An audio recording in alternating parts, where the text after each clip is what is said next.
আল্লাহ, আমি আপনাকে কোথায় হারিয়ে ফেলেছি? আমি তো আপনাকে পেয়েছিলাম, তাই না?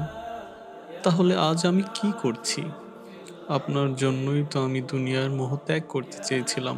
আমি তো ক্ষণস্থায়ী সুখ চাইনি। তবু আজ কেন আমার হৃদয় আপনাকে অনুভব করে না? আল্লাহ, আমি তো দুনিয়ার লোভ করিনি। আমি শুধু আপনাকেই চেয়েছি। প্রতিটি সম্পর্কে, প্রতিটি ভালোবাসার প্রাপ্তির বদলে আমি শুধু আপনাকেই চেয়েছি। আমার প্রতিটি নেক কাজ ছিল আপনাকে পাওয়ার জন্য। তাহলে সেগুলো কোথায় গেল আল্লাহ? আমার জীবনের সেই সুন্দর সময়টা কোথায় হারিয়ে গেল? যখন আমার হৃদয় আপনাকে অনুভব করত, যখন ঘুম ভেঙে শুধু আপনার জন্য নামাজে দাঁড়াতাম, আর আজ জেগে থেকেও আপনাকে স্মরণ করি না। এটা আমার কি হয়ে গেল?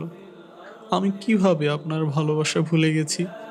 আমি কিভাবে এত দূরে সরে গেছি? আমার হৃদয় যেন পাথর হয়ে গেছে, যে এখন আপনাকে অনুভব করতেও কষ্ট হয়।